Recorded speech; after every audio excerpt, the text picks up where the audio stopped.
Hello and welcome to Beard Power. Today we're going to be discussing advanced options in conditional formatting, how to use formulas in conditional formatting, and also how to highlight a row by referencing one cell.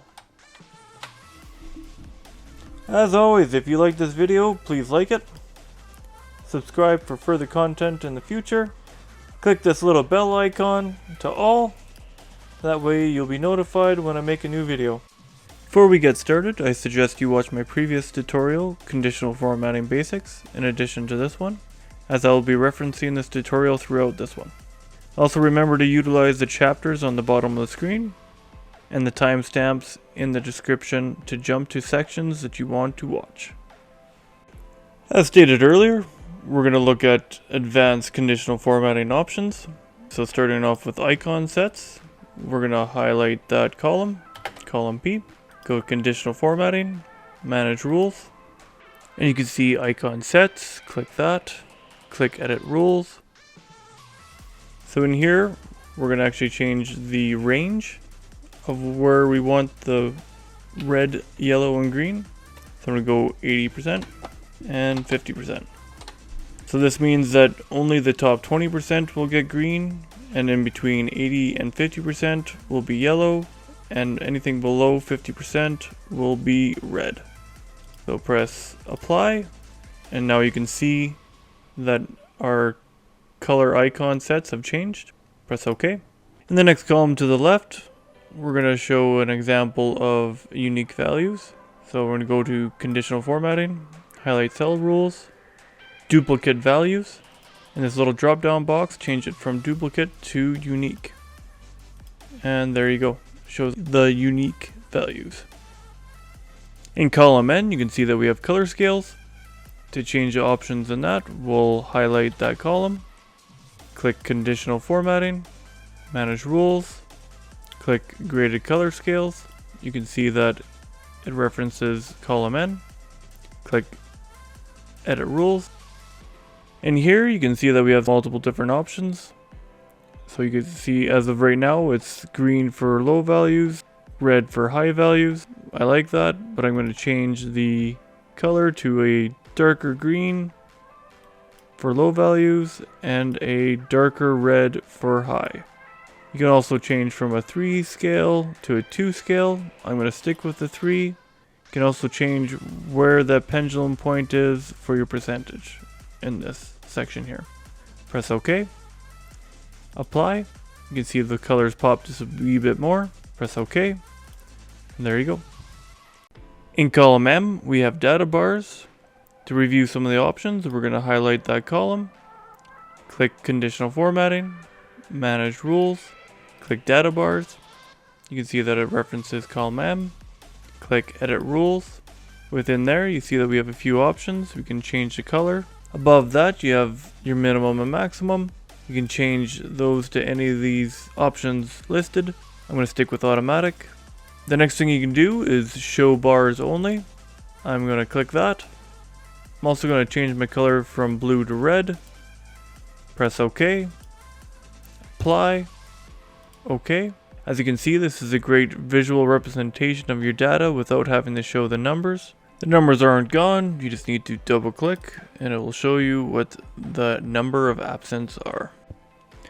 Next, I will show you how to use formulas within conditional formatting. Before we jump into that, I want to explain the difference between relative and absolute referencing.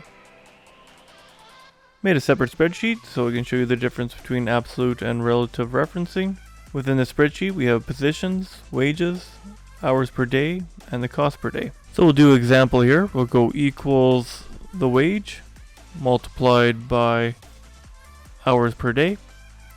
That equals 240 for apprentices first years. We'll copy that formula down. And this is a relative reference.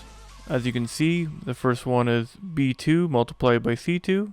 The next cell is B3 multiplied by C3. So that is relative to the row that it's in.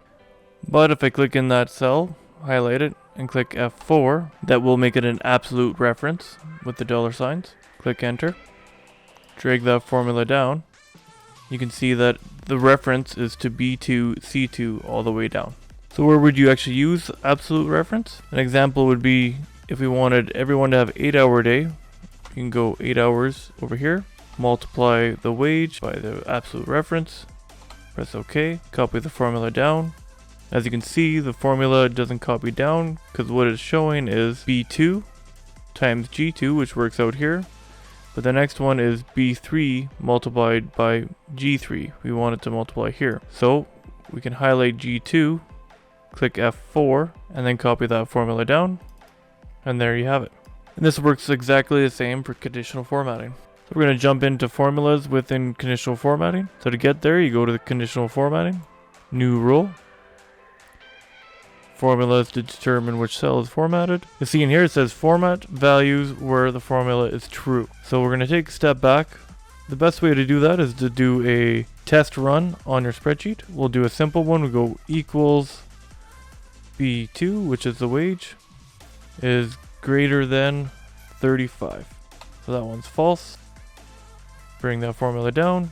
You can see true and false. So we can actually copy that formula, highlight the section that you want the formatting to be on, go to new rule, back to use a formula to determine which cell format, paste that formula in, change the color.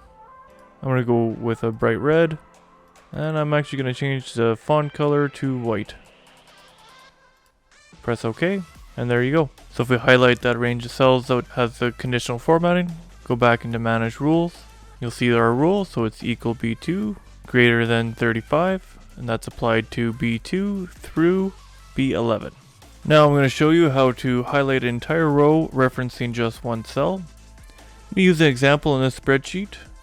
So Cam Luck is no longer employed with this company, so we're going to type in no to the currently employed.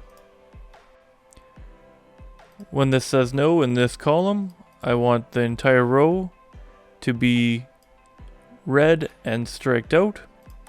So I'm going to start off with a formula. We'll go equals Q2 equals in brackets no, and you can see this is a true statement. Alright, so we'll copy that formula, highlight the entire spreadsheet, go to conditional formatting, new rule, use a formula, paste that formula in. This is where the absolute referencing comes into play. So press F4. Now the one difference here is that we don't want to just reference Q2. We want the column Q and the number of rows to change. Okay, now that we have the formula correct, we're going to go to the formatting. We go red for fill. Font is white. And I want to strike through. Press OK. OK. And there you have it. So now anywhere where you put no, it will strike through. Thank you for watching. I hope you found this helpful and have an excellent day.